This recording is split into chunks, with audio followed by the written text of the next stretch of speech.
நல்லது. இந்த இனிமையான குளிர்ச்சியான காலை வேளையில் தேவ சமூகத்தில் வந்திருக்கிற யாவரையும் கர்த்தருக்குள் வாழ்த்தி வரவேற்கின்றேன். நாங்கள் கண்களை மூடி ஜெபம் செய்வோம்.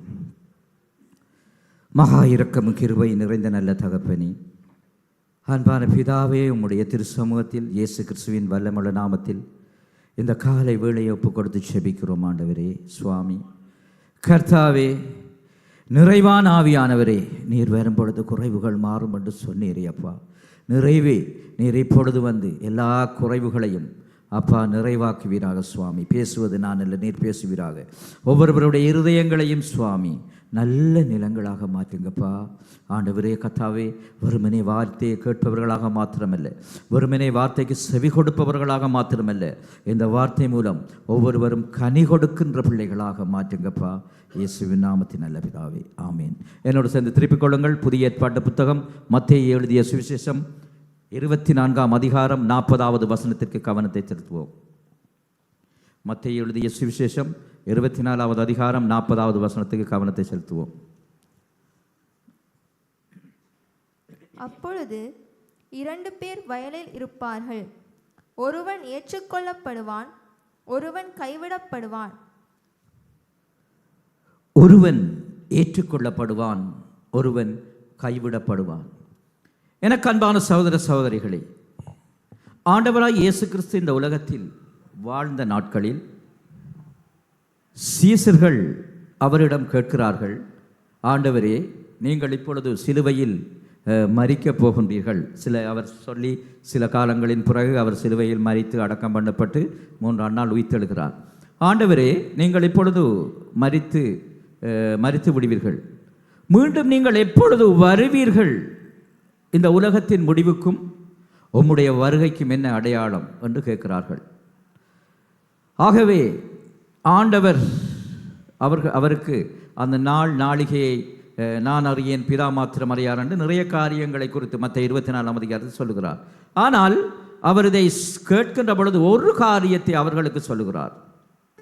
என்னுடைய வருகைக்கு முன் இந்த உலகத்தில் சில அடையாளங்கள் ஏற்படும். இந்த வருகையின் போது என்ன நடைபெறும் என்பதை குறித்தும், இந்த வருகைக்கு முன் எப்படிப்பட்ட அடையாளங்கள் ஏற்படும் என்பதை குறித்தும் ஆண்டவர் சொல்லுகிறார். அநேக அடையாளங்கள் இப்பொழுது நடைபெற்று கொண்டிருக்கிறது. பஞ்சங்கள் ஏற்படும், பூமி அதிர்ச்சி ஏற்படும், நாட்டுக்கு நாடு யுத்தங்கள் ஏற்படும், இனத்துக்கு இனம் யுத்தங்கள் ஏற்படும், அன்பு குறைந்து போகும். அப்படி நிறைய காரியங்களை குறித்து ஆண்டவர் சொல்லுகிறார். அவர் சொல்லி இருக்கின்ற இயற்கை அழிவுகள், யுத்தங்கள், அடுத்தது பஞ்சங்கள், பூமி அதிர்ச்சிகள், இதெல்லாம் இப்பொழுது உலகத்தில் நடைபெற்று கொண்டிருக்கிறது. நீங்கள் போய் பார்த்தீர்கள் என்று சொன்னால், ஒரு வருடத்தில் கடந்த 2024ஆம் ஆண்டில் கிட்டத்தட்ட 1000க்கு மேற்பட்ட பூமி அதிர்ச்சிகள் நடைபெற்றிருக்கிறது. எங்கட நாட்டில் நடைபெறவில்லை என்று சொன்னால் நாங்கள் பூமி அதிர்ச்சி நடைபெறவில்லை என்று எடுத்துக்கொள்ள முடியாது. அப்போ 1000க்கு மேற்பட்ட பூமி அதிர்ச்சிகள் உலகத்தில் நடைபெற்றிருக்கிறது. ஆகவே இந்த அடையாளங்கள் எல்லாம் நடைபெறுகின்ற பொழுது நான் வருவதற்கு உரிய அடையாளங்கள். எனவே என்னுடைய வருகை, இந்த அடையாளங்கள் நடைபெற்ற பிறகு மிக மிக சீக்கிரமாக நான் வருவேன் என்று சொல்லி இயேசு கிறிஸ்து சொல்லுகிறார். என்னுடைய வருகையில் இருவர் இருக்கிறார்கள் என்று சொன்னார். ஒருவர் கைவிடப்படுவார், ஒருவர் எடுத்துக்கொள்ளப்படுவார் என்று சொல்லுகிறார். அந்த 24ஆம் அதிகாரம் 40 வசனத்தை நாங்கள் பார்த்தோம். ஒருவன் ஏற்றுக்கொள்ளப்படுவான், ஒருவன் கைவிடப்படுவான் என்று சொல்லி ஆண்டவர் அவர்களுக்கு சொல்லுகிறார். எனக்கு அன்பான சகோதர சகோதரிகளே, இங்கே சொல்லப்படுகிறது, இருவர் இருந்தால் ஒருவர் ஏற்றுக்கொள்ளப்படுவார், ஒருவர் கைவிடப்படுவார். அதாவது சரியாக 2 பேரில் ஒருவர், 4 பேர் இருந்தால் 2 பேர், அப்படி அல்ல. ஒரு ஜனக்கூட்டம், கொஞ்ச ஜனங்கள் ஏற்றுக்கொள்ளப்படுவார்கள், கொஞ்ச ஜனங்கள் கைவிடப்படுவார்கள் என்று சொல்லி ஆண்டவராய் இயேசு கிறிஸ்து சீசர்களுக்கு சொல்லுகிறார். இந்த உலகத்தில் இப்பொழுது நாங்கள் கேட்டுக்கொண்டிருக்கின்ற இந்த அடையாளங்கள் எல்லாம் நடைபெற்று கொண்டிருக்கிற இந்த காலத்தில் நாங்கள் கர்த்தருடைய வருகையை சந்திக்கிற ஜனங்களாக இருக்கின்றோம். ஹல்லேலூயா! கர்த்தருடைய வருகைக்கு இந்த உலகத்தில் இருக்கிற ஒவ்வொரு திருச்சபைகளும் ஆயத்தப்பட்டு கொண்டிருக்கின்ற காலத்தில் நாங்கள் வாழ்ந்து கொண்டிருக்கின்றோம். அதனால்தான் எங்களுடைய இந்த வருஷத்து தொனிப்பொருளுமே ஆயத்தமாக்கப்பட்ட ஜனங்களை கர்த்தருக்கு ஆயத்தப்படுத்துவோம் என்று சொல்லி கொடுக்கப்பட்ட தலைப்பும் அதற்காகத்தான் கொடுக்கப்பட்டிருக்கிறது. படத்தை பார்த்தீங்கன்னா கர்த்தருடைய வருகை மிக மிக மிக சீக்கிரமாக இருக்கிறது. நாங்கள் கடைசி காலத்தில் இருக்கிறோம் அல்ல, கடைசி காலத்தின் கடைசி நிமிஷத்தில் இருக்கின்றோம். எனவே கர்த்தருடைய வருகைக்கு, அதாவது கர்த்தருடைய வருகையில் எடுத்துக்கொள்ளப்பட வேண்டும் என்று சொன்னால் நாம் என்ன செய்ய வேண்டும் என்பதை குறித்து இன்றைய நாளில் தியானிக்கப் போகின்றோம். எனக்கு அன்பான சகோதர சகோதரிகளே, கர்த்தருடைய வருகையை நாங்கள் அசட்டை பண்ண வேண்டாம், அசட்டை பண்ணக்கூடாது. அந்த வருகையை குறித்து சொல்லப்பட்ட வசனம் இப்பொழுது நாங்கள் வாசித்தோம். ஒருவன் ஏற்றுக்கொள்ளப்படுவான், ஒருவன் கைவிடப்படுவான். ஏற்றுக்கொள்ளப்பட்டோம் என்று சொன்னால், எடுத்துக்கொள்ளப்பட்டோம் என்று சொன்னால் எந்த பிரச்சனையுமே இல்லை, கர்த்தரோடு கூட இருப்போம். கைவிடப்படுவோம் என்று சொன்னால் அந்த கைவிடப்படுகின்ற அந்த நிமிஷமே இந்த உலகத்தில் உபத்திரவமும் மகா உபத்திரவமும் ஏற்படுகிறது. 7 வருஷங்களில் மிகவும் பயங்கரமான உபத்திரவம், மனிதனால் நினைத்து பார்க்க முடியாத உபத்திரவம். இந்த உலகம் தோன்றிய காலம் முழுக்க இதுவரையில் நடந்திராத உபத்திரவம். பாஸ்டர் ஜெபிக்கின்ற பொழுது அமெரிக்காவின் அந்த காட்டு தீக்காக அவர் பாரப்பட்டு ஜெபிக்க சொன்னார். அதுவெல்லாம் இந்த உபத்திர காலத்தில் ஒரு சாதாரண சம்பவங்கள். வேதம் சொல்லுகிறது, இந்த உலகத்தில் இதுவரையில் ஏற்பட்டிராத பயங்கரமான உபத்திரவம். நாங்கள் வேதத்தில் பார்க்கிறோம், சோதோம் கொமரா அக்கினியால் அழிந்தது என்று பார்க்கின்றோம். நோவா காலத்தில் வெள்ளப்பெருக்கு ஏற்பட்டு உலகம் முழுவதும் அழிந்து பார்க்கின்றோம். அதையும் விட பயங்கரமான உபத்திரவம் ஏற்படும் என்று வேதம் சொல்லுகிறது. எனவே கர்த்தருடைய வருகையில் நாம் பங்கடைய வேண்டும் என்று சொன்னால், கர்த்தருடைய வருகையில் நாம் கைவிடப்படாது எடுத்துக்கொள்ளப்பட வேண்டும் என்று சொன்னால் நாங்கள் என்ன செய்ய வேண்டும் என்பதை குறித்து நாங்கள் இன்றைய நாள் தியானிக்கப் போகின்றோம். என்னோடு சேர்ந்து திருப்பிக் கொள்ளுங்கள். பழைய ஏற்பாட்டு புத்தகம் ஆதியாகமம் 5ஆம் அதிகாரத்திற்கு எங்களுடைய கவனத்தை செலுத்துவோம். ஆதியாகமம் 5ஆம் அதிகாரம் 18 தொடக்கம் 20 வரையான வசனங்களை வாசிக்க கேட்போம்.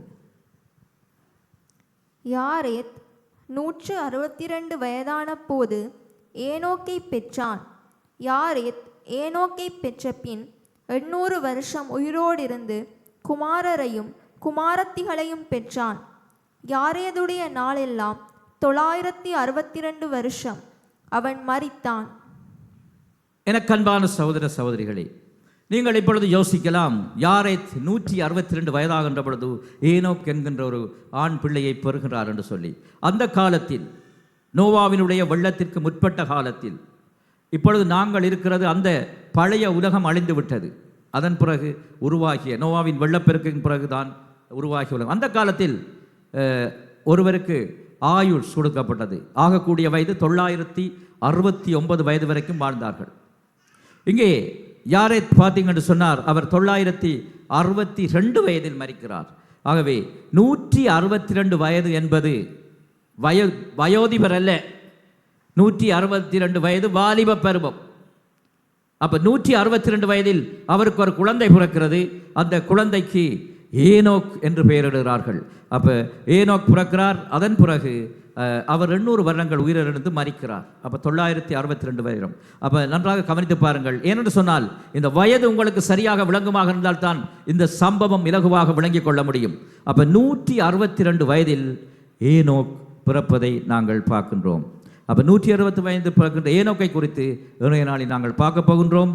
அப்படியே என்னோடு சேர்ந்து தொடர்ந்து வாசியுங்கள். ஆதியாகமம் அதே 5ஆம் அதிகாரம் 21 தொடக்கம் 24 வரையான வசனத்திற்கு கவனத்தை செலுத்துவோம். ஏனோக்கு 65 வயதான போது மெத்துசலாவை பெற்றான்.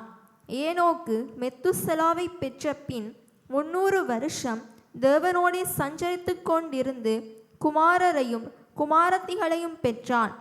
ஏனோக்குடைய நாளெல்லாம் 365 வருஷம். ஏனோக்கு தேவனோடு சஞ்சரித்து கொண்டிருக்கையில் காணப்படாமல் போனான். தேவன் அவனை எடுத்துக்கொண்டார். எனக்கு அன்பான சகோதர சகோதரிகளே, இன்றைக்கு கிட்டத்தட்ட 4500 வருஷங்களுக்கு முன்னே நடைபெற்ற சம்பவத்தை தான் நாங்கள் இப்பொழுது பார்க்கிறோம். இப்பொழுது இனிமேல் வரப்போகின்ற எடுத்துக்கொள்ளப்படுதலுக்கு ஒரு முன்னடையாளமாக இந்த எடுத்துக்கொள்ளப்படுதல் சம்பவம் நடைபெற்றுகின்றது. இங்கே நாங்கள் பார்க்கின்றோம், ஏனோக்கு 65 வயதாகின்ற பொழுது மெத்துசலா என்கின்ற ஒரு மகனை பெறுகிறார். அதன் பிறகு 300 வருடங்கள் தேவனோடு சஞ்சரித்து கொண்டிருக்கின்றான். சரியாக 300 வருடங்கள் அவன் தேவனோடு சஞ்சரித்து கொண்டிருக்கின்றான். அவன் தேவனோடு சஞ்சரித்து கொண்டிருக்கின்ற பொழுதே அவன் எடுத்து கொள்ளப்படுகின்றான் என்று வேதம் சொல்லுகிறது. தேவனோடு சஞ்சரிப்பது என்று சொன்னால் ஆங்கில வேதாகமம் சொல்லுகிறது வாக் வித் காட், தேவனோடு நடத்தல், தேவனோடு நெருங்கிய உறவில் இருத்தல். என கண்பான சகோதர சகோதரிகளே, ஏனோக் 300 வருஷங்கள் தேவனோடு ஒரு நெருங்கிய உறவில் இருந்தான். தேவனோடு நெருங்கிய உறவில், தேவனோடு நெருக்கமான உறவில் இருப்பவர்கள் மாத்திரம்தான் எடுத்து கொள்ளப்படுவார்கள். நன்றாக கவனியுங்கள். திருச்சபைக்கு வருகின்றோம், வீட்டிலே ஜெபிக்கின்றோம், ஆனால் எங்களுடைய வாழ்க்கை எப்படிப்பட்டதாக இருக்கிறது சற்று ஆராய்ந்து பாருங்கள்.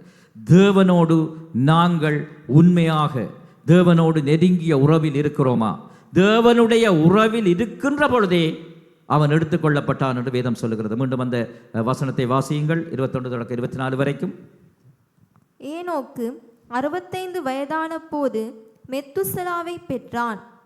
ஏனோக்கு மெத்துசலாவை பெற்ற பின் 300 வருஷம் தேவனோடே சஞ்சரித்து கொண்டிருந்து குமாரரையும் குமாரத்திகளையும் பெற்றான். ஏனோக்குடைய நாளெல்லாம் 365 வருஷம். ஏனோக்கு தேவனோடு சஞ்சரித்து கொண்டிருக்கையில் காணப்படாமல் போனான். 300 வருடங்கள் தேவனோடு நெருங்கிய உறவில் இருந்தான். ஏனோக்கு தேவனோடு நெருங்கிய உறவில் இருக்கின்ற பொழுதே அவன் காணப்படாமல் போனான். தேவன் அவனை எடுத்துக்கொண்டார் என்று சொல்லி வேதம் சொல்லுகிறது. எனக்கு அன்பான சகோதர சகோதரிகளே, அவன் 300 வருஷமாக தேவனோடு நெருங்கிய உறவில் தேவனோடு சஞ்சரித்து கொண்டிருந்தான், தேவனோடு நடந்து கொண்டிருந்தான், தேவன் விருப்பப்படி நடந்தான், தேவனுக்கு சாட்சியாக நடந்தான், தேவனோடு நெருங்கிய உறவில் இருந்ததால் அவன் உறவில் இருக்கின்ற பொழுது எடுத்துக்கொள்ளப்பட்டான். இன்று ஆண்டவர் வருவார் என்று சொன்னால், இன்று ஆண்டவருடைய வருகை நிறைவேறும் என்று சொன்னால், தேவனோடு நெருங்கிய உறவில் இருக்கிற நாங்கள் மாத்திரம்தான் எடுத்துக்கொள்ளப்படுவோம். நாங்கள் யாரெல்லாம் தேவனோடு நெருங்கிய உறவில் இருக்கிறோமா? சற்று எங்களுடைய இருதயத்தை ஆராய்ந்து பார்ப்போம். நாங்கள் தேவனோடு நெருங்கிய உறவில் இருந்தால் மாத்திரம்தான் நாங்கள் எடுத்துக்கொள்ளப்படுவோம், இல்லாவிட்டால் கைவிடப்படுவோம். நான் சிலரை பார்க்கின்றேன், திருவிருந்து ஆராதனையில் திருவிருந்து எடுப்பதில்லை. ஏனென்று கேட்டால், நான் பாவத்தோடு இருக்கிறேன், எடுக்க மாட்டேன். உங்களுக்கு தெரியுமா, திருவிருந்து எடுக்காமல் இருப்பது பாவம். திருவிருந்தை பாவத்தோடு எடுப்பதும் பாவம். நன்றாக கவனியுங்கள். சரியான சத்தியத்தை அனைவர் விளங்கிக் கொள்வதில்லை. நான் பாவத்தோடு இருக்கிறேன், அதனால் திருவிருந்து எடுப்பதில்லை. அபாத்திரமாக பானம் பண்ணக்கூடாது என்று வேதம் சொல்லுகிறது. எனவே பாவத்தோடு திருவிருந்து எடுத்தால் நித்திரை அடைந்திருக்கிறார்கள், வியாதிப்பட்டிருக்கிறார்கள் என்று வேதம் சொல்லுகிறது.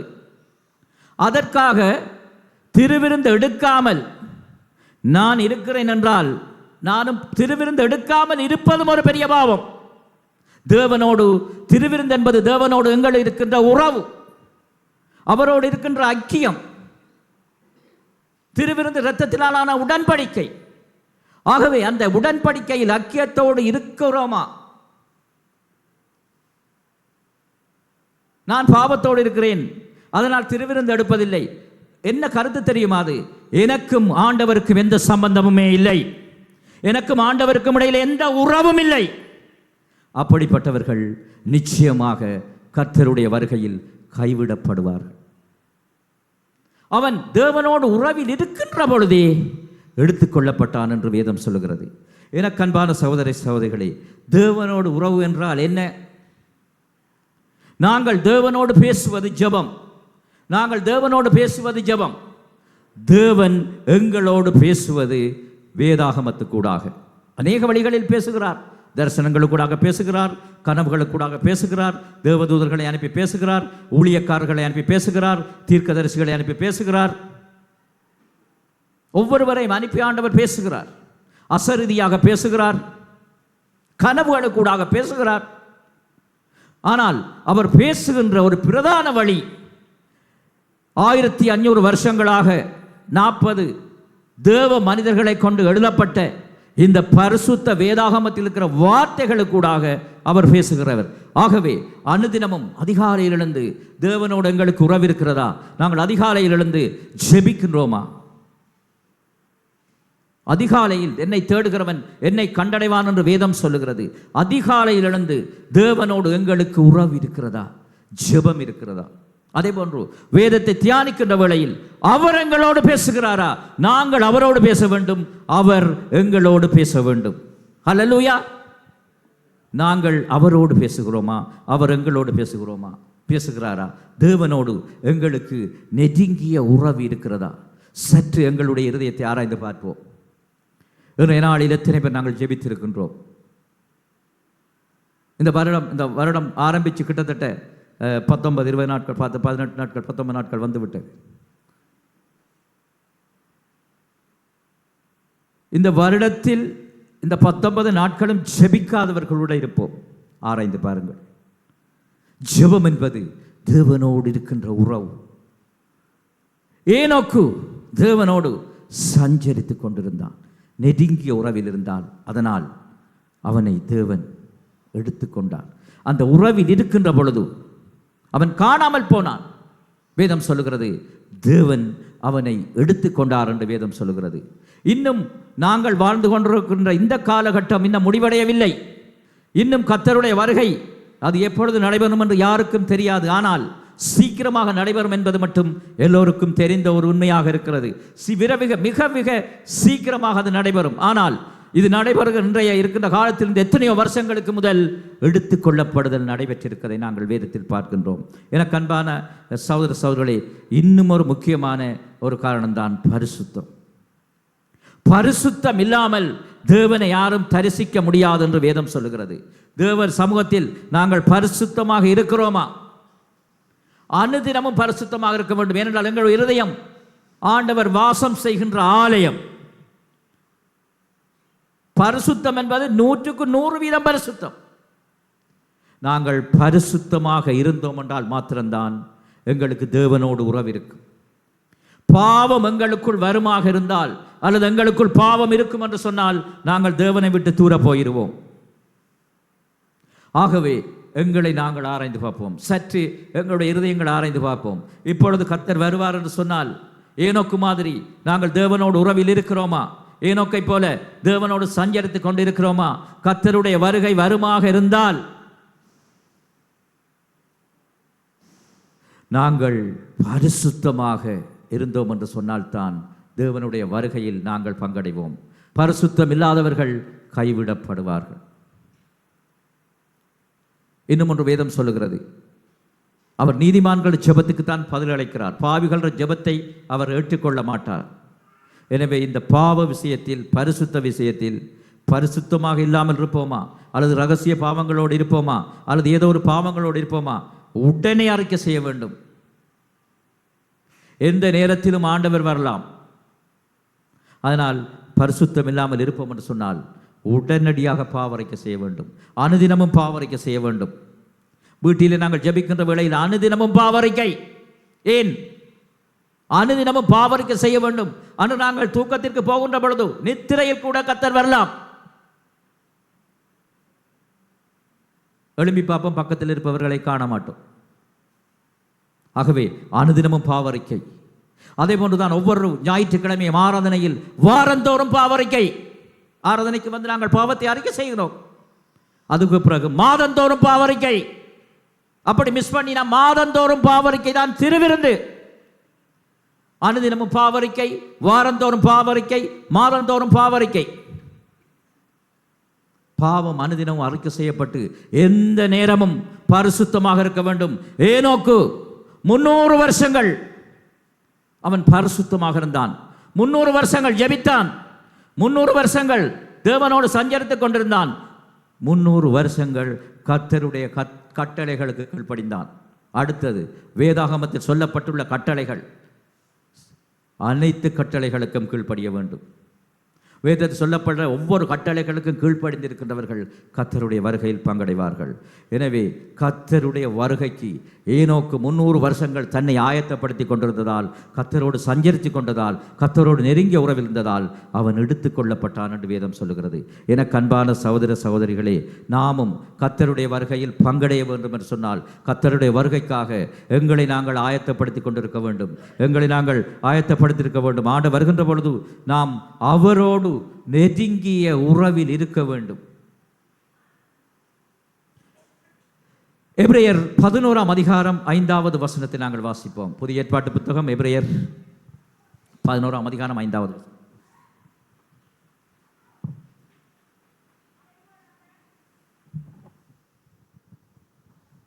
விசுவாசத்தினாலே ஏனோக்கு மரணத்தை காணாதபடிக்கு எடுத்துக்கொள்ளப்பட்டான். தேவன் அவனை எடுத்துக்கொண்டபடியினாலே அவன் காணப்படாமல் போனான். அவன் தேவனுக்கு பிரியமானவன் என்று அவன் எடுத்துக்கொள்ளப்படுவதற்கு முன்னமே சாட்சி பெற்றான். எனக்கு அன்பான சகோதர சகோதரிகளே, அவன் விசுவாசத்தினாலே 300 வருஷம் அவன் விசுவாசம் உள்ளவனாக இருந்தான். விசுவாசம் என்றால் என்ன? காணப்படாதவைகளை நம்புவது. இன்னும் கர்த்தருடைய வருகையை நாங்கள் காணவில்லை, ஆனால் நம்புகிறோம். ஆண்டவர் வருவார், அவர் வந்து எங்களை எடுத்துக்கொள்வார். கர்த்தருடைய வருகை நிச்சயம், அவருடைய ரகசிய வருகை நிச்சயம், அவருடைய எடுத்துக்கொள்ளப்படுதல் நிச்சயம் என்று நாங்கள் காணவில்லை. யாராவது எங்கள் கண்ணால் எடுத்துக்கொள்ளப்பட்டதை காணவில்லை, ஆனால் நம்புகிறோம். காணப்படாதவைகளை நம்புவதுதான் விசுவாசம். ஏனோக்கு 300 வருஷங்கள் ஆண்டவரோடு நெருங்கிய உறவில் இருந்தான். ஆனால் அவன் எடுத்துக்கொள்ளப்படுவான் என்று அவனுக்கு தெரியாது. அவன் ஆண்டவரோடு நெருங்கிய உறவில் விசுவாசத்தால் இருந்தான். அதனால் தான் விசுவாசத்தினாலே ஏனோக்கு எடுத்துக்கொள்ளப்பட்டான் என்று வேதம் சொல்லுகிறது. தேவனுக்கு பிரியமானவன் என்று நற்சாட்சி பெற்றான். எனக்கு அன்பான சகோதர சகோதரிகளே, சற்று எங்களுடைய இருதயத்தை ஆராய்ந்து பார்ப்போம். உங்களுடைய மனச்சாட்சி எங்களுக்கு உண்மை சொல்லும். நாங்கள் பொய் பேசலாம், ஆனால் எங்களுடைய மனச்சாட்சி எங்களுக்கு எப்பொழுதும் உண்மையைத்தான் சொல்லும். நான் நல்லவன் என்று மற்றவங்களுக்கு சொல்லலாம், ஆனால் என்னுடைய மனச்சாட்சி எனக்கு சொல்லும், நீ உண்மையா நல்லவனா? உங்களுடைய இருதயங்களை இந்த ஒரு நிமிஷம் ஆராய்ந்து பாருங்கள், சற்று ஆராய்ந்து பாருங்கள். ஆண்டவர் சொல்லுகிறார் ஏனோக்கை குறித்து, தேவன் எனக்கு பிரியமானவன் என்று ஏனோக்கை குறித்து சொல்லுகிறார். எனக்கு பிரியமானவன் என்று நற்சாட்சி பெற்றார்.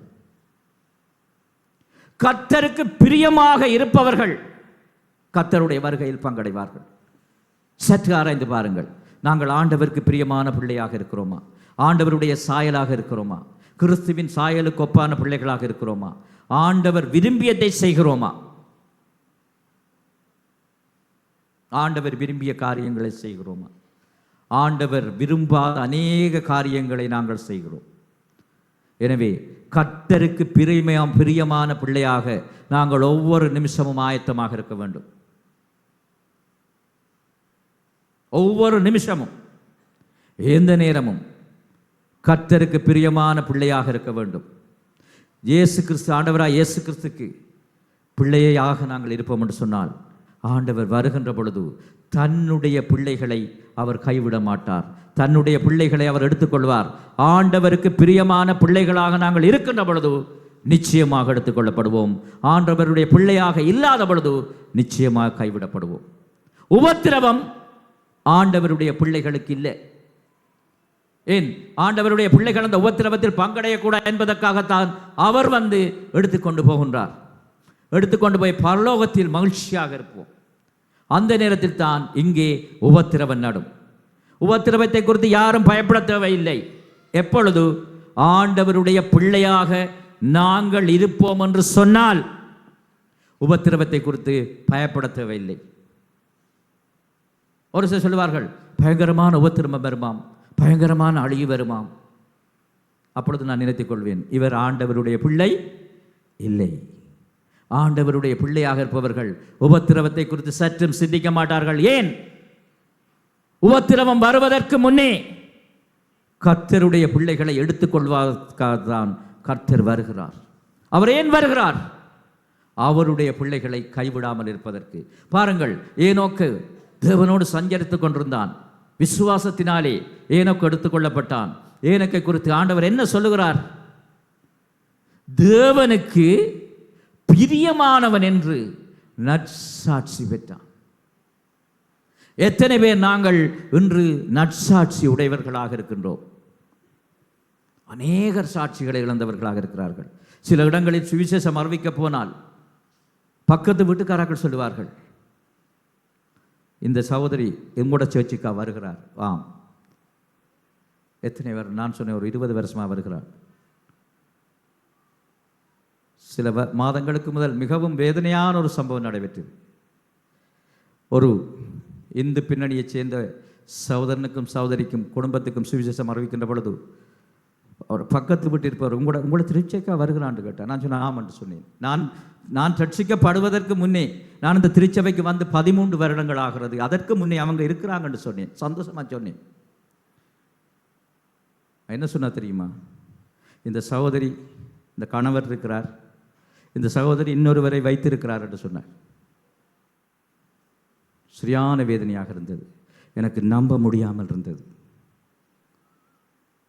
நான் பாவத்தை குறித்து சொன்ன பொழுதுதான் அதை சொன்னார்கள். நீங்கள் பாவத்தை அறிக்கை செய்து, ஆண்டவரை ஏற்றுக்கொண்டார்கள். பாவத்தை அறிக்கை செய்து இயேசு கிறிஸ்துவிடம் வாருங்கள். அப்போ கேட்டார், அப்படியாயின் உங்களோட சேர்ச்சிக்கு இவங்க வராங்க, 2 கணவர் வைத்திருப்பது பாவம் இல்லையான்ற இந்த சகோதரி கேட்டார். எனக்கு எந்த பதிலுமே சொல்ல முடியாது. அது பொய்யென்றும் சொல்லி எனக்கு வாதிட முடியாது. அதனை அவர்கள் சொல்லுவதை கேட்க முடியாது. நான் சொன்னேன், எனக்கு உண்மையில் தெரியாது, ஆனால் அவர்கள் அப்படி இருப்பார்கள் என்று சொன்னால் அது பாவம் என்று சொன்னேன்.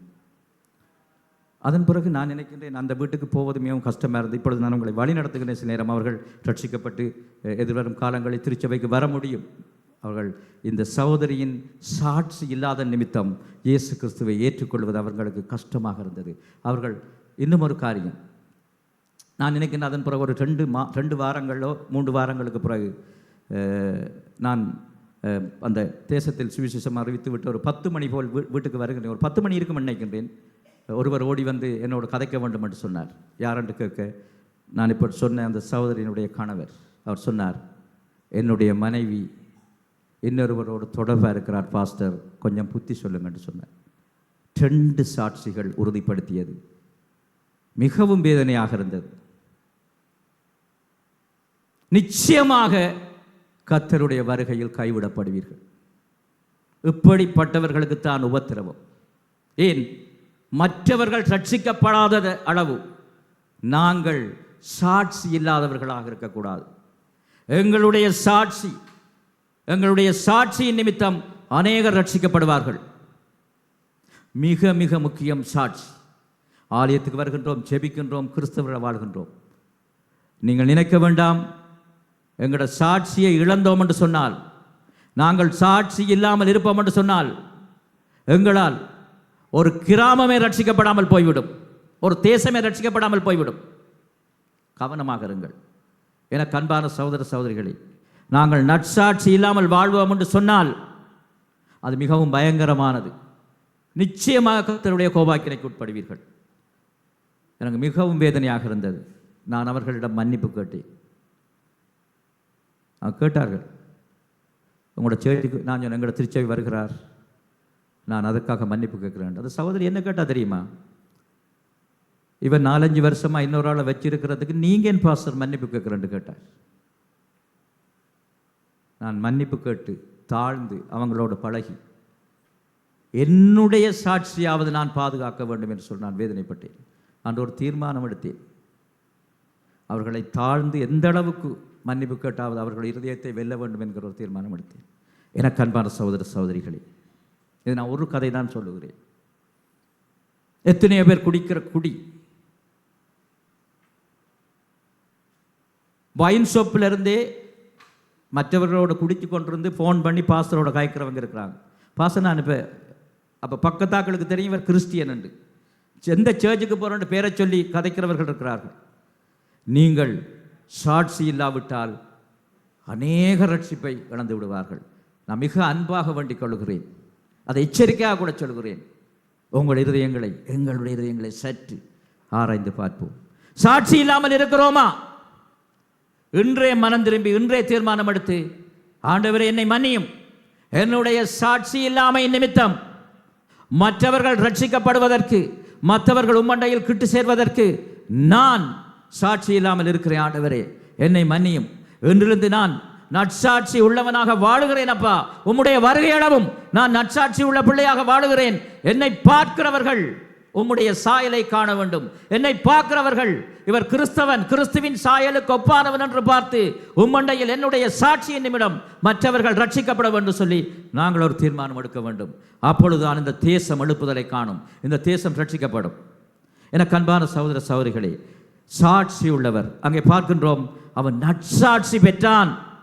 நீங்கள் நற்சாட்சி உள்ளவர்களாக இருந்தால் கர்த்தருடைய வருகையில் எடுத்துக்கொள்ளப்படுவோம். சாட்சி இல்லாமல் இருப்பீர்கள் என்று சொன்னால் நிச்சயமாக கர்த்தருடைய வருகையில் கைவிடப்பட்டு மகா உபத்திரவத்தில் பங்கடைவீர்கள். அந்த நேரத்தில் இந்த உலகத்தில் பரிசுத்த ஆவியானவர் எடுத்துக்கொள்ளப்படுவார். உபத்திரவம் என்றால் நினைத்து பார்க்காத உபத்திரவம். எனவே சாட்சி உள்ளவர்களாக வாழ வேண்டும். சாட்சி மிக மிக முக்கியம். அடுத்தது, தேவனுக்கு பிரியமானவனாக இருக்க வேண்டும். தேவனுக்கு பிரியமான பிள்ளையாக எப்பொழுதும் இருக்க வேண்டும். கர்த்தருடைய வருகையில் பங்கடைய வேண்டும் என்று சொன்னால், கர்த்தருடைய வருகைக்கு நாங்கள் ஆயத்தமாக இருக்க வேண்டும் என்று சொன்னால் நற்சாட்சியோடு இருக்க வேண்டும். அதே போன்று தேவனுக்கு பிரியமாக இருக்கின்ற பொழுது, கர்த்தர் வருகின்ற பொழுது அவருக்கு பிரியமானவர்களை எடுத்துக்கொள்வார், அவருக்கு சாட்சியாக இருக்கிறவர்களை எடுத்துக்கொள்வார், அவரோடு நெருங்கிய உறவில் இருப்பவர்களை எடுத்துக்கொள்வார், பரிசுத்தமாக இருப்பவர்களை அவர் எடுத்துக்கொள்வார். எனக்கு அன்பான சகோதர சகோதரிகளே, நாங்கள் தொடர்ச்சியாக வாசிப்போம். இன்னும் என்ன காரியங்களை ஏனோக்கு செய்தார் என்று.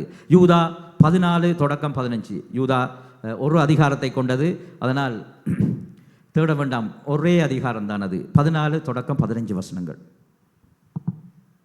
ஆதாமுக்கு 7ஆம் தலைமுறையான ஏனோக்கும் இவர்களை குறித்து, இதோ எல்லோருக்கு நியாய தீர்ப்பு கொடுக்கதற்கும் அவர்களில் அவபக்தி உள்ளவர்கள் யாவரும் அவபக்தியாய் செய்து வந்த சகல அவபக்தியான கிரியைகளின் நிமித்தமும் தமக்கு விரோதமாய் அவபக்தி உள்ள பாவிகள் பேசின கடின வார்த்தைகள் எல்லாவற்றின் நிமித்தமும் அவர்களை கண்டிக்கிறதற்கும் 1000 தமது பரிசுத்தவான்களோடு கூட கர்த்தர் வருகிறார் என்று முன்னறிவித்தான். எனக்கு அன்பான சகோதர சகோதரிகளே, இந்த அபபக்தியாக இந்த அக்கிரமம் செய்கிற எல்லாரையும் தண்டிக்கிறதற்காக, நியாய தீர்ப்பு செய்வதற்காக கர்த்தர் வருகிறார். அவருடைய நியாய தீர்ப்பு என்ன? அவருக்கு ஆயத்தமாக இருக்கின்ற அவருடைய பிள்ளைகளை அவர் எடுத்துக்கொண்டு பரலோகத்துக்கு செல்லுவார். அவருடைய பிள்ளைகள் இல்லாது அக்கிரமக்காரர்களாக இருப்பவர்களுக்கு உபத்திரவ காலத்தில் நியாய தீர்ப்பு தண்டனை கொடுப்பதற்காகத்தான் அவர் வருகிறார் என்று சொல்லி ஏனோக்கு கர்த்தருடைய வருகையை குறித்து முன் அறிவிக்கிறார், நற்செய்தி அறிவிக்கிறார், சுவிசேஷம் அறிவிக்கிறார். ஆண்டவருடைய பிள்ளைகளாகிய எங்களுக்கு அவர் ஒரு பொறுப்பு கொடுத்திருக்கிறார். அவரை பற்றி மற்றவர்களுக்கு சொல்ல வேண்டும். நாம் நற்சாட்சியாக இருந்தால்தான், நான் சாட்சி உள்ளவர்களாக இருந்தால்தான் மற்றவர்களுக்கு சுவிசேஷம் அறிவிக்க முடியும். நாம் சாட்சி உள்ளவர்களாக இருந்தால் எங்களை பார்த்ததுமே மற்றவர்கள் ரட்சிக்கப்படுவார்கள். எனவே இங்கு பார்த்தீங்கன்னு சொன்னால் 300 வருஷம் அவன் கர்த்தரோடு சஞ்சரித்துக் கொண்டிருந்தான், கர்த்தரோடு நெருங்கிய உறவில் இருந்தான். அது மாத்திரமல்ல, அந்த 300 வருஷங்களும் அவன் என்ன செய்தான் தெரியுமா? கர்த்தர் வரப்போகின்றார், நியாயத்திற்கு வரப்போகின்றது, ஆண்டவருடைய வருகை சீக்கிரம் என்று சொல்லி ஆண்டவரை பற்றி நற்செய்தி, அதாவது சுவிசேஷத்தை 300 வருஷங்கள் பிரசங்கித்தான். 300 வருஷங்கள் கர்த்தருடைய வருகையை குறித்து அறிவித்தான், நியாயத்தீர்ப்பை குறித்து அறிவித்தான். யோசிச்சு பாருங்கள், நாங்கள் என்ன செய்கிறோம்? 2024 சற்று சிந்தித்து பாருங்கள். ஒவ்வொரு நாளும் எவ்வளவு நேரம் நாங்கள் மற்றவர்களை பற்றி புறங்குறுகின்றோம் அல்லது போய் கதைக்கின்றோம், ஏதாவது தேவையில்லாமல் கதைக்கின்றோம் என்று எழுதி பாருங்கள். ஒரு நாளைக்கு 1 மணித்தியாலம் 2 மணித்தியாலம் என்று சொன்னால் 365 நாள், கிட்டத்தட்ட 2024 700 மணித்தியாலத்துக்கு மேல் மற்றவளை காய்த்திருப்போம். அதுக்கு பக்கத்தில் எழுதுங்கள், ஆண்டவரை குறித்து எவ்வளவு நேரம் சொல்லி இருக்கிறோம்? 0. 300 வருஷங்கள், ஒரு நாள் மாத்திரமல்ல, 300 வருஷங்கள். யோசித்து பாருங்கள், 300 வருஷங்கள் நற்செய்தி அறிவித்தான், 300 வருஷங்கள் சுவிசேஷம் அறிவித்தான், 300 வருஷங்கள் நியாயத்தீர்ப்பை பற்றி சொன்னான், 300 வருஷங்கள் சுவிசேஷம் அறிவித்துக் கொண்டிருக்கக்குள்ளேயே அப்படியே ஆண்டவர் வந்து சுவிசேஷம் அறிவித்துக் கொண்டிருந்த ஏனோக்கை அப்படியே எடுத்துக்கொண்டு போனார். நாங்களும் அறிவித்துக் கொண்டு இருப்போம் என்று சொன்னால், ஆண்டவரை பற்றி சொல்லிக் கொண்டிருப்போம் என்று சொன்னால், நற்செய்தி அறிவித்துக் கொண்டிருப்போம் என்று சொன்னால், கர்த்தருடைய வருகையில் பங்கடைவோம். மிக முக்கியம், ஆண்டவரை பற்றி சொல்லிக் கொண்டிருப்பவர்கள் கர்த்தருடைய வருகையில் பங்கடைவார்கள். இன்னும் ஒரு விஷயத்தை வாசிப்போம், திருப்பிக் கொள்ளுங்கள். ஆதியாகமம் 5ஆம் அதிகாரம் மீண்டுமாக 21 தொடக்கம் 27 வரைக்கும் நாங்கள் திருப்பிக் கொள்வோம். ஏனோக்கு 65 வயதான போது மெத்துசலாவை பெற்றான். ஏனோக்கு மெத்துசலாவை பெற்ற பின் 300 வருஷம் தேவனோடு சஞ்சரித்து கொண்டிருந்து குமாரரையும் குமாரத்திகளையும் பெற்றான். ஏனோக்குடைய நாளெல்லாம் 365 வருஷம். ஏனோக்கு தேவனோடு சஞ்சரித்து கொண்டிருக்கையில் காணப்படாமல் போனான். தேவன் அவனை எடுத்துக்கொண்டார். எனக்கு அன்பான சகோதர சகோதரிகளே, மிக கவனமாக இப்பொழுது நான் சொல்வதை கேளுங்கள். இதில் ஒரு முக்கியமான கவனிச்சிகள் என்றால் தான் இது விளங்கும். ஏனோக்கு 65 வயதாகின்ற பொழுது மெத்துசலாவை பெறுகின்றான். இந்த மெத்துசலா என்பதன் அர்த்தம் when he is gone it shall be என்ற ஆங்கிலத்தில் சொல்லப்படுகிறது. அதாவது அவன் போன பிறகு அது சம்பவிக்கும். நன்றாக விளங்கிக் கொள்ளுங்கள்.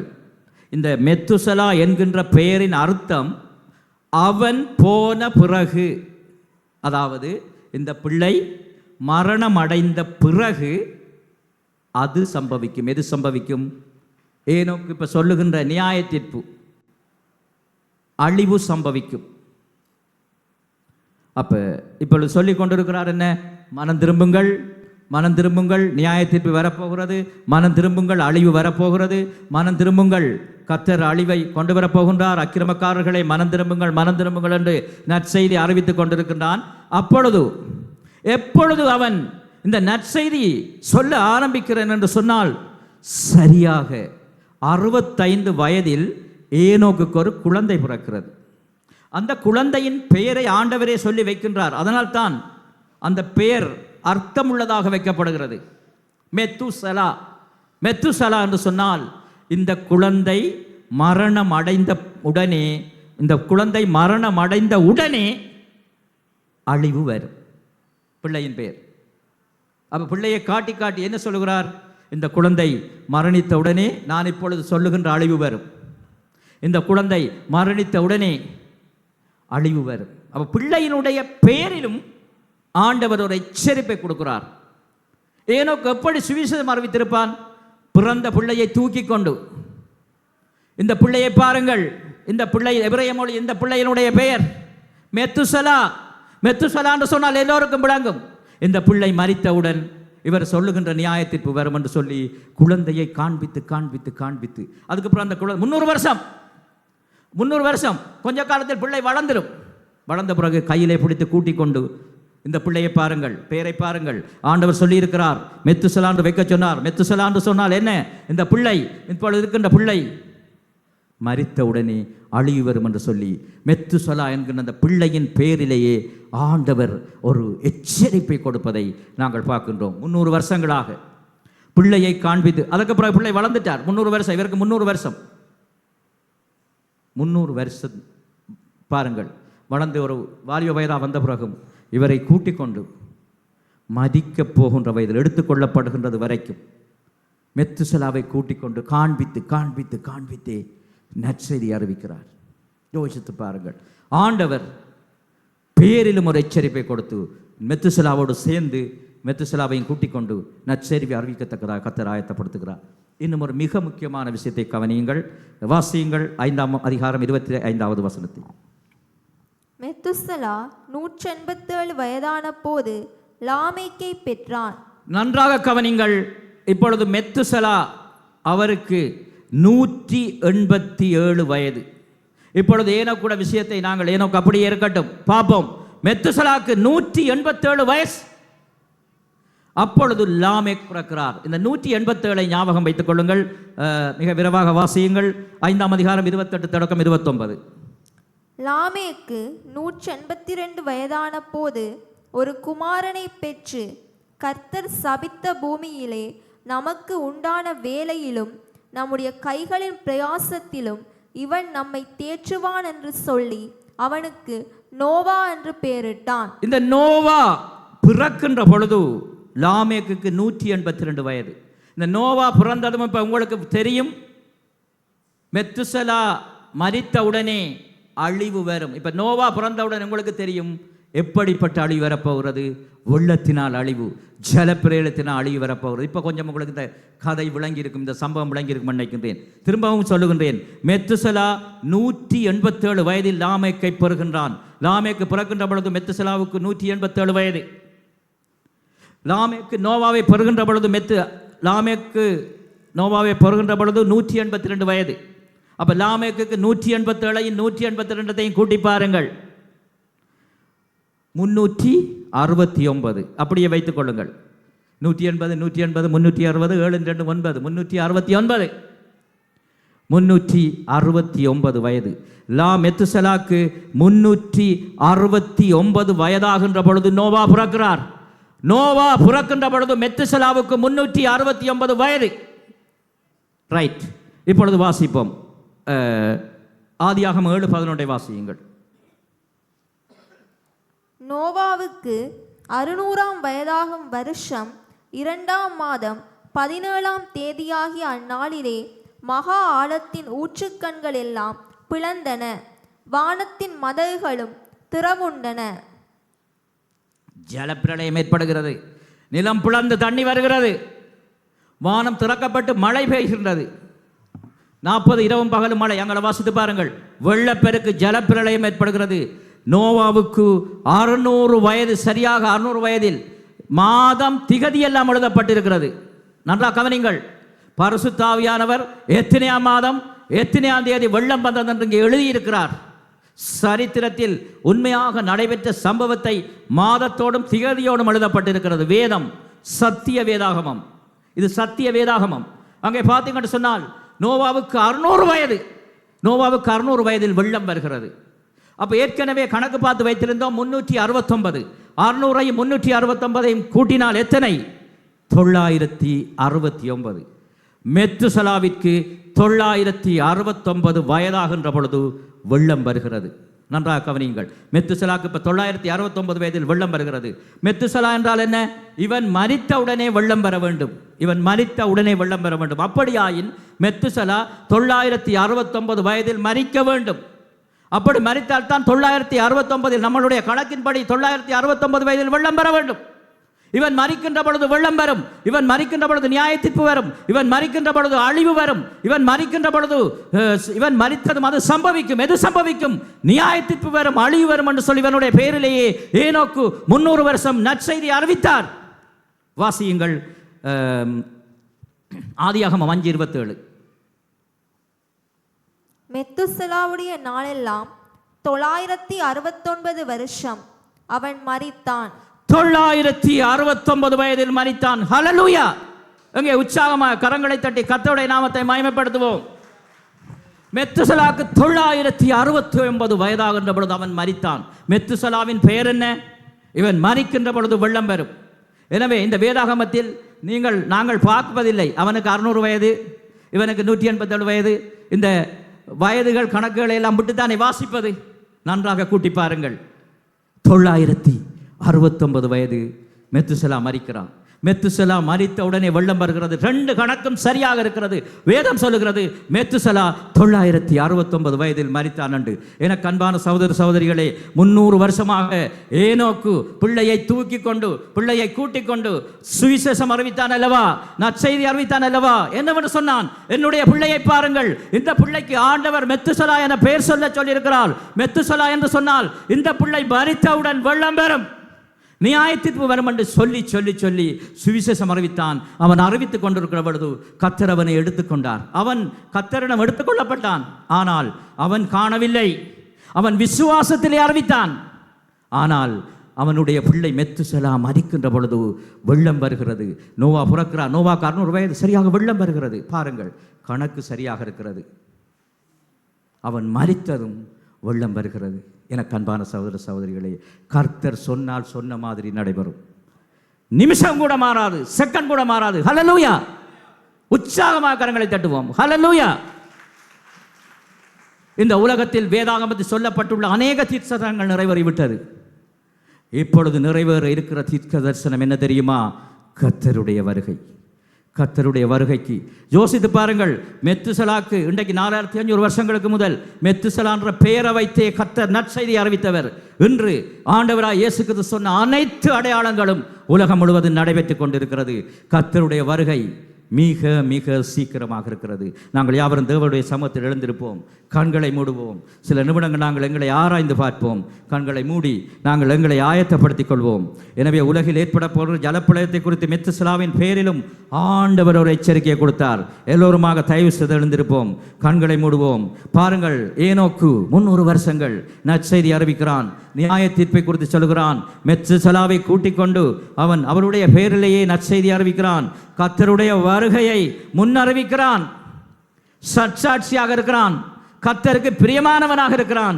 பரிசுத்தமாக இருக்கிறான். தேவனோடு சஞ்சரிக்கிறான். தேவனோடு நல்ல உறவில் இருக்கிறான். என அன்பான சகோதர சகோதரிகளே, எல்லோரும் கண்களை மூடுவோம். தயவு செய்து ஒருவரை ஒருவர் பார்க்க வேண்டாம். நாங்கள் இத்தனை நாட்களும் எப்படி இருந்தாலும் பரவாயில்லை. இன்று ஒரு தீர்மானம் எடுப்போம். நாம் எடுத்துக்கொள்ளப்பட நாம் என்ன செய்ய வேண்டும்? ஏனோக்கு தன்னை ஆயத்தப்படுத்தினான், மற்றவர்களையும் ஆயத்தப்படுத்தினான். எனக்கு அன்பான சகோதர சகோதரிகளே, கர்த்தருடைய வருகையில் நாங்கள் பங்கடைய வேண்டும் என்று சொன்னால் முதலில் நாங்கள் ஆயத்தப்பட வேண்டும். நாங்கள் தீர்மானம் எடுப்போம். ஆண்டவரே, நான் பரிசுத்தம் இல்லாமல் இருக்கிறேனா? ஆண்டவரே சுவாமி, நான் நற்சாட்சி இல்லாமல் இருக்கிறேனா? மனம் திரும்புங்க, மனம் திரும்புங்க. தன் பாவங்களை மறைக்கிறவன் வாழ்வடையான், அறிக்கை செய்து விட்டு விடுகிறவனோ இரக்கம் பெறுவான் என்று வேதம் சொல்லுகிறது. மனம் திரும்பி ஏனோக்கு நற்சாட்சி பெற்றது போல, ஏனோக்கு கர்த்தருக்கு பிரியமானவனாக இருந்தது போல, ஏனோக்கு கர்த்தரோடு சஞ்சரித்தது போல, அவன் தேவனோடு நெருங்கிய உறவில் இருந்தது போல, கர்த்தரோடு வலது கரத்தை பிடித்து நடந்தது போல நாமும் கர்த்தருடைய வருகைக்கு எங்களை ஆயத்தப்படுத்திக் கொள்வோம். எனக்கு அன்பான சகோதர சகோதரிகளே, கர்த்தருடைய ஆண்டவராய் இயேசு கிறிஸ்துவின் இரத்தம் சகல பாவங்களை மன்னிக்கும் என்று 1 யோவான் 1:7 சொல்லுகிறது. 1 யோவான் 1:8 சொல்லுகிறது. நமக்குள் பாவம் இல்லை என்று சொன்னால் நம்மளை நாம வஞ்சிக்கிறோம் என்று வேதம் சொல்லுகிறது. 1 யோவான் 1:9 சொல்லுகிறது. நம்முடைய பாவங்களை நாம் அறிக்கையிட்டால் பாவங்களை நமக்கு மன்னித்து எல்லா அநியாயத்தையும் நீக்கி நம்மை சுத்திகரிப்பதற்கு அவர் உண்மையும் நீதியும் உள்ள தேவன். ஏனோக்கை போல ஆண்டவரே, நான் தேவனோடு இன்று தொடக்கம் சஞ்சரிப்பேனப்பா. ஏனோக்கை போல ஆண்டவரே, நான் இன்று தொடக்கம் உமக்கு நற்சாட்சி உள்ள பிள்ளையாக, சாட்சி உள்ள பிள்ளையாக, பரிசுத்தம் உள்ள பிள்ளையாக, ஆண்டவரே உமக்கு பிரியமான பிள்ளையாக நான் வாழ தீர்மானம் எடுக்கிறேன் சொல்லுவோமா? ஆண்டவரே சுவாமி, கர்த்தாவே, உம்முடைய வருகைக்கு நான் என்னை ஆயத்தப்படுத்துகிறேன் அப்பா, என்னை ஆயத்தப்படுத்துகிறேன் என்று பாவங்களை அறிக்கை செய்து மனம் திரும்புங்க. அதே போன்று அவன் மற்றவர்களை ஆயத்தப்படுத்தினான். ஆயத்தமாக்கப்பட்டவர்களை ஆயத்தப்படுத்தத்தக்கதாக ஏனோக்கு மற்றவர்களை ஆயத்தப்படுத்தினான். என அன்பான சகோதர சகோதரிகளே, தன்னுடைய பிள்ளையை கூட்டிக் கொண்டு 300 வருஷம் மெத்துசலாவை பாருங்கள், என்னுடைய பிள்ளையை பாருங்கள், என் பிள்ளை மரித்ததும் அது நடக்கும், என்னுடைய பிள்ளை மரித்ததும் அழிவு ஏற்படும் என்று சொல்லி தன்னுடைய பிள்ளையை 300 வருஷங்கள் கூட்டிக் கொண்டு அவன் சுவிசேஷம் அறிவித்தான் அல்லவா? நாங்கள் என்ன செய்கிறோம்? ஆண்டவரே, இன்று நாங்கள் ஒரு தீர்மானம் எடுக்கிறோம் அப்பா. சுவிசேஷம் எங்கள் மீது இந்த கடமையாக இருக்கிறது. அந்த கடமையை செய்யாவிட்டால் எனக்கு ஐயோ என்று வேதம் சொல்லுகிறது அப்பா. இன்று தொடக்கம் ஆண்டவரே, சமயம் வாய்த்தாலும் சமயம் வாய்க்காவிட்டாலும் நான் நற்செய்தி அறிவிப்பேனப்பா. இயேசுவே, உம்மை நான் அறிவிப்பேனப்பா. சுவிசேஷம் அறிவிப்பேன் என்று தீர்மானம் எடுங்க. யோசித்து பாருங்கள், அவன் 300 வருஷம் ஓயாமல் நற்செய்தி அறிவித்து தேவனோடு சஞ்சரித்துக் கொண்டிருந்தான். அவன் தேவனோடு சஞ்சரித்துக் கொண்டிருக்க வேளையில், சுவிசேஷம் அறிவித்துக் கொண்டிருக்கின்ற வேளையில் அவன் எடுத்துக்கொள்ளப்பட்டான். நாங்களும் தொடர்ந்து ஆண்டவருடைய வருகை மட்டும் எடுத்துக்கொள்ளப்படும் மட்டும் நற்செய்தி அறிவிப்போம் என்று தீர்மானம் எடுப்போம். ஹல்லேலூயா. நன்றி ஆண்டவரே. ஒவ்வொருவரை ஆசீர்வதிங்கப்பா. யாரெல்லாம் ஆண்டவரே தீர்மானம் எடுக்கிறார்களோ ஒவ்வொருவர் மீதும் ஒரு புதிய அபிஷேகத்தினால் ஊற்றுங்க, ஒரு வல்லமையா ஊற்றுங்க, சுவிசேஷ ஆவியை ஊற்றுவீராக. ஹல்லேலூயா. நன்றி ஆண்டவரே. நன்றி ஆண்டவரே.